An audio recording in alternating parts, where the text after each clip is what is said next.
Olá, meu amigo, olá, minha amiga, sou o professor José Trindade e vamos dar sequência aqui ao estudo do poder legislativo, falando neste momento das imunidades parlamentares. Lembre, imunidade é aquilo que protege, é aquilo que resguarda. E os parlamentares vão ter várias delas. Vamos já colocar aqui no esquema da nossa tela para visualizar direitinho. As imunidades parlamentares, eu vou começar com as imunidades dos deputados e dos senadores.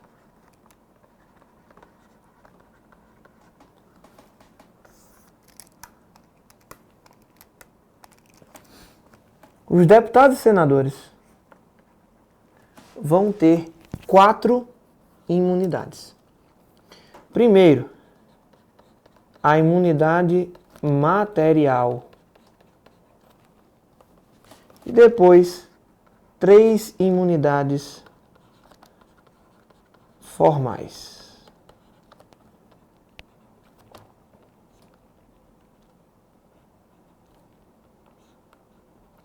Como assim imunidade material? Imunidade material são coisas que ele faz e ele não vai ser punido. As imunidades formais são coisas que ele vai até ser punido pelo que ele fizer, mas vai ter um procedimento diferenciado. Enfim, você vai entender direitinho quando a gente terminar o nosso esquema.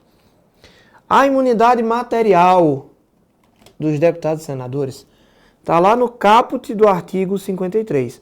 Os deputados e senadores são invioláveis, civil e penalmente, por quaisquer de suas opiniões, palavras e votos. Tá? Eles não serão punidos por opiniões, palavras e votos.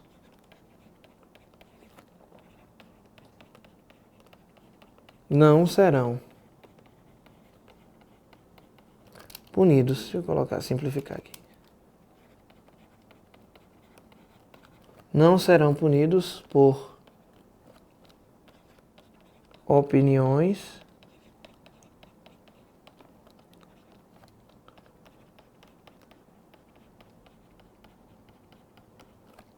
palavras e votos. Tá? Tem muito detalhe aqui para a gente ver, então muito cuidado. Mas primeiro vamos por partes. E ele tem 3 imunidades formais. Primeiro, a do parágrafo 1º do artigo 53 da Constituição, que diz assim: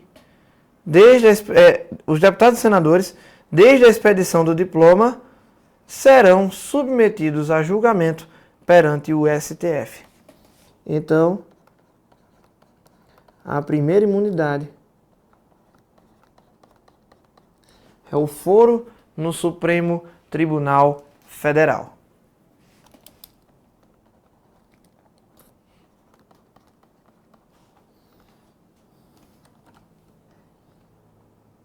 Segunda imunidade.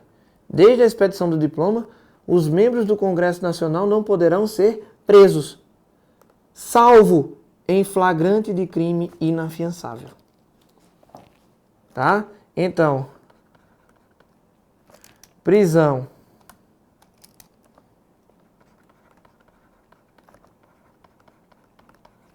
a prisão dos deputados e senadores só pode se dar, óbvio, por sentença condenatória,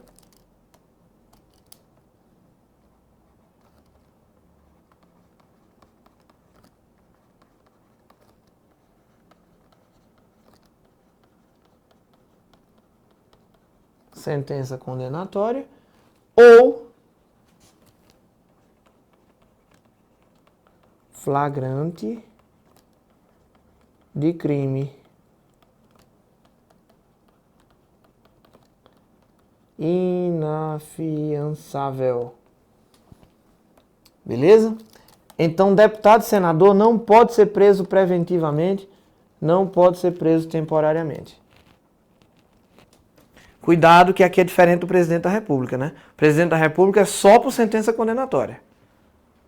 Aqui, deputados e senadores, só por flagrante de crime inafiançável.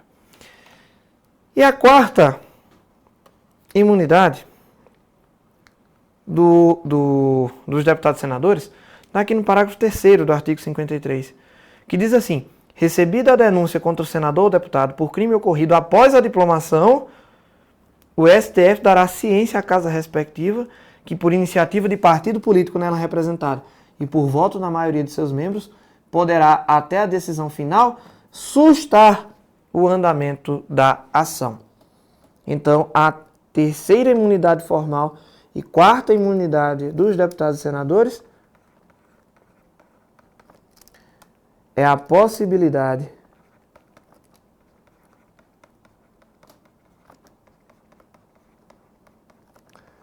de sustação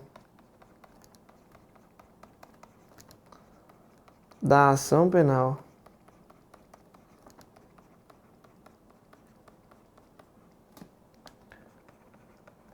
por deliberação da sua casa.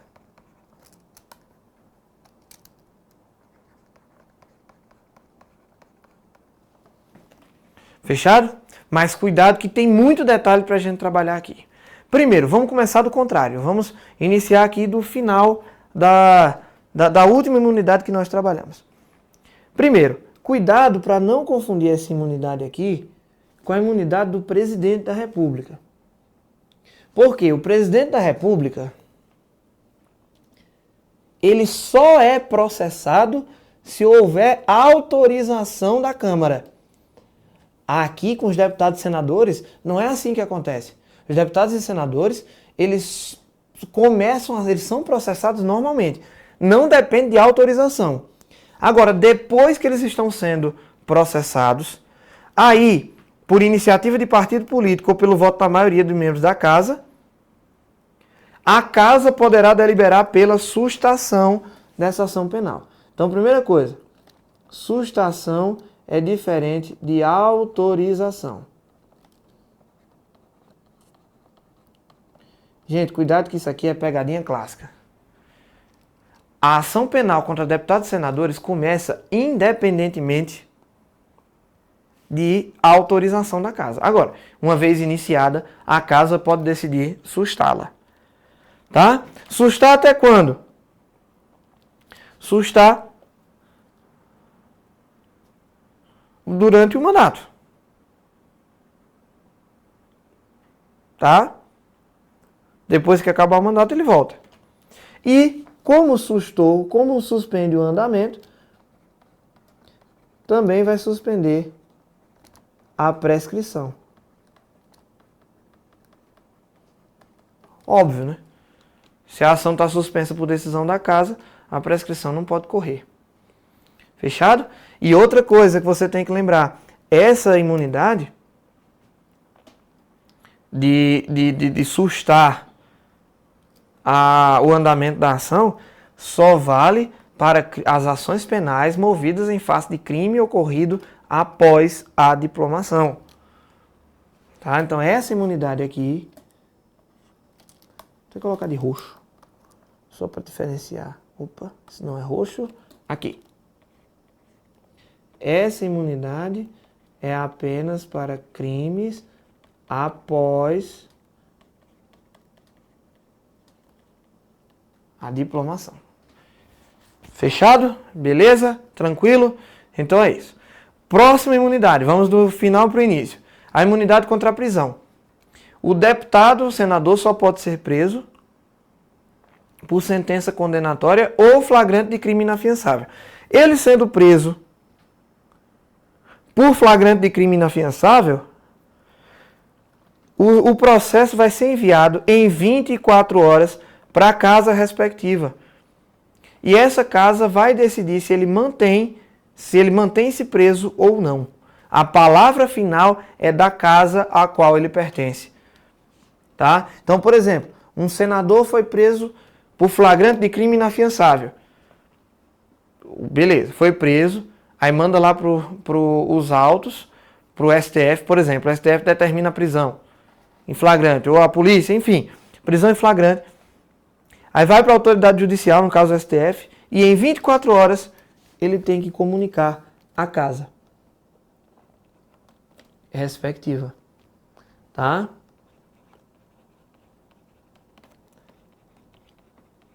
Comunicação à Casa Legislativa do qual ele faz parte, e essa comunicação tem que vir em 24 horas, para que essa casa, por maioria de votos, decida se ele fica, maioria dos membros, maioria absoluta, decida se ele fica ou não fica preso.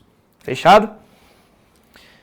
Foro no STF, beleza, prerrogativa de foro no STF, desde a expedição do diploma, tá?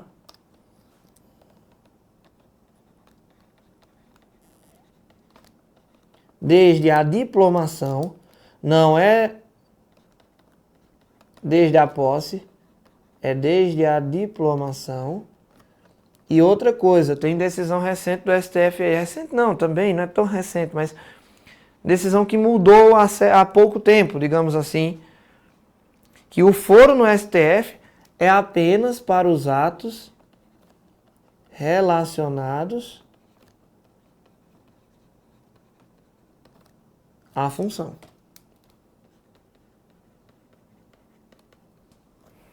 Beleza? Então, é isso que você tem que lembrar de jurisprudência quanto à imunidade formal do foro dos deputados e senadores perante o STF. E, por fim, a imunidade material. Gente, antes da imunidade material, tem outra coisa. Uma jurisprudência do STF que acho pouco provável de cair, mas por garantia eu tenho que falar para vocês. Veja só, vamos lá. Vou sistematizar, vou contextualizar. É o seguinte. Os deputados e senadores são julgados perante o STF. Se eles renunciam ou perdem um mandato por qualquer motivo, eles perdem o foro. O foro acompanha as pessoas. Só que aí aconteceu um caso que foi bem emblemático e fez o STF pensar em mudar sua jurisprudência. Quando foi no caso seguinte, ele mudou a jurisprudência e pode ser importante para a sua prova.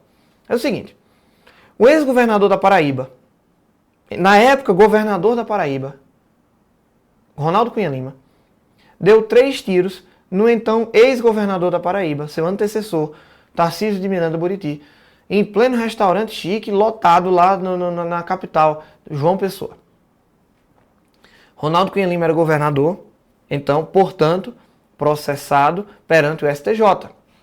O governador tem foro perante o STJ, como a gente viu lá no vídeo de Poder Executivo. Beleza. Ele renunciou ao mandato de governador. O processo foi para onde? Para a Justiça Comum. Ele virou uma pessoa sem foro. Remeteram-se os autos para a Justiça Comum. Ele se elegeu deputado. Os autos vão para onde? STF. Aí ele ficou deputado, senador. Quando o STF estava para julgar o processo, Ronaldo Cunha Lima renunciou ao mandato de deputado na época e voltou a ser uma pessoa sem foro. Voltou ao processo voltou à necessidade do processo ir para a primeira instância, para a Justiça Comum. E nesse ponto já estava próximo de se concretizar a prescrição da pretensão punitiva do Estado. E aí não tinha mais jeito, o STF teve que remeter. Na época, eu lembro até como se fosse hoje, lá pelos idos de 2007, o então ministro do STF, Joaquim Barbosa, irado, fez um discurso revoltado, dizendo que era um absurdo, que era acho que inclusive ele chegou a usar termos mais pesados, do tipo palhaçada, não lembro bem. Mas ele ficou muito revoltado, porque foi uma clara artimanha para se livrar da pretensão punitiva. Ele ficou brincando com o foro, para fazer o processo ficar andando de instância a instância e terminar prescrevendo. Aí, nesse caso, o STF manteve sua jurisprudência. O foro acompanha a pessoa.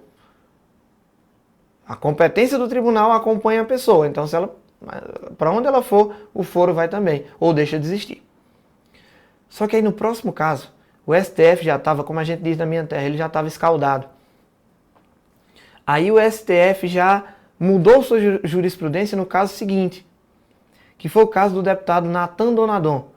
Esse daí ele conseguiu bater o recorde de deixar claro que ele estava de má fé. Ele tinha um processo contra ele, correndo perante o STF, tramitando perante o STF, porque ele era deputado federal. Vamos para a tela, vou esquematizar isso aqui na tela. Ele tinha um processo tramitando contra ele no STF. Esse processo prescreveria em novembro de 2010. Ou dezembro de 2010. Na eleição de outubro de 2010, Natan Donadon se reelegeu.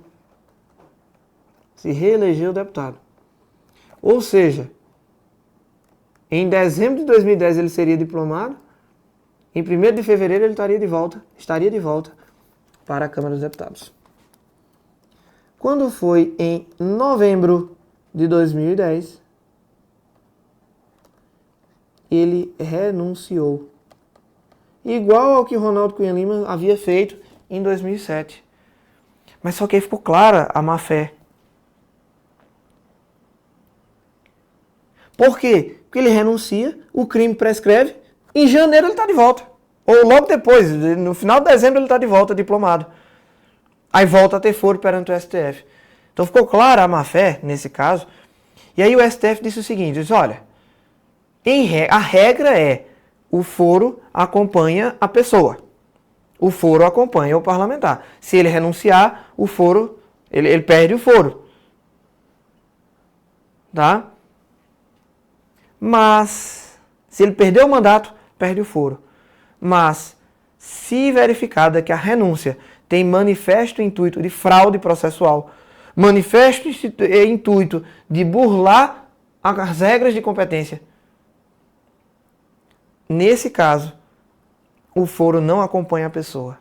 Aí o STF disse, olha, Natan Donadon está claramente de má-fé. Então o processo continua aqui no STF e vai ser julgado aqui no STF. E julgou e condenou.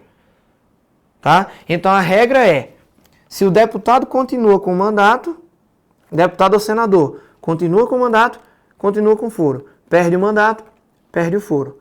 Mas se essa perda de mandato for uma renúncia de má-fé, para burlar as regras processuais, para conseguir a prescrição, por exemplo, então ele não perde o foro e o processo continua onde estava. Beleza? Então vamos lá. Mandato. Deputado e senador. Enquanto ele estiver com mandato,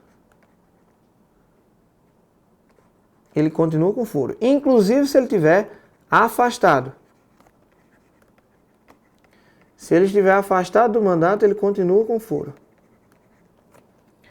Se ele perder o mandato, se ele sair do mandato, se ele não estiver mais o mandato, por renúncia ou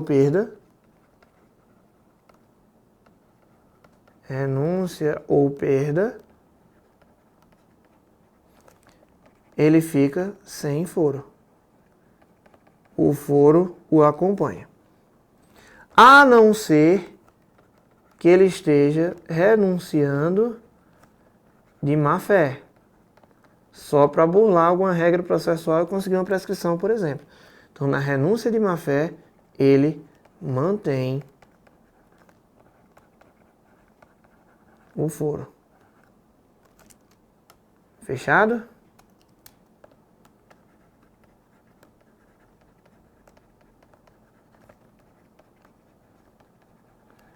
Por exemplo, se ele se afastar do mandato para exercer um cargo de ministro do Estado, mantém o foro. Tranquilo? Então, essa é a lógica, esse é mais ou menos o esquema que nós temos aqui para entender como o foro acompanha a pessoa. Agora, tem uma grande questão aqui nas imunidades materiais. Os deputados não serão punidos por opiniões, palavras e votos. E eles não serão punidos, não serão responsabilizados civil ou criminalmente.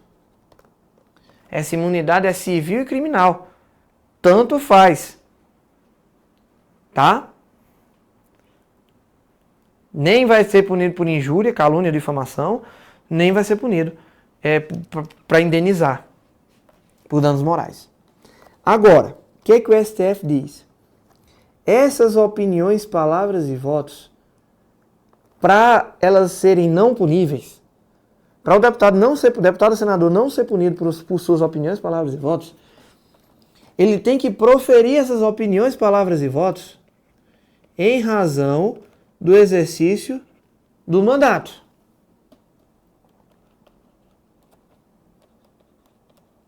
Proferidos em razão do mandato. Ou seja, no exercício do mandato. Mas cuidado, estar em exercício do mandato não necessariamente significa estar dentro da Casa Legislativa. Isso aqui vai dar uma confusão e que cai em prova, tá? Então, gente, o deputado, o senador vai manter sua imunidade, em regra, pelas opiniões, palavras e votos proferidas em razão do mandato, tanto se estiver dentro da casa,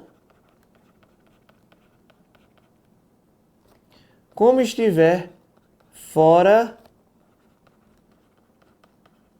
da casa. O simples fato dele ter proferido aquelas palavras fora da Casa Legislativa não faz ele perder a imunidade. Gente, casa aqui, Casa Legislativa, tá? Não é casa lar, não. Obviamente eu sei que você sabe, mas aí vai ter uma diferença aqui, gente. Se ele proferir palavras dentro da Casa Legislativa, nós vamos ter uma presunção absoluta de que ele proferiu aquelas palavras no exercício do mandato, em razão do mandato. Se ele proferiu aquelas palavras fora da casa, nós vamos ter uma presunção relativa de que ele estava no exercício do mandato, de que ele proferiu aquelas palavras em virtude do mandato. Como assim? Vamos lá. Se um deputado ou senador profere palavras, opiniões, palavras e votos dentro da Casa Legislativa, ele não vai ser responsabilizado. Eu nem preciso discutir se foi ou não foi em razão do mandato, nem perco tempo com isso.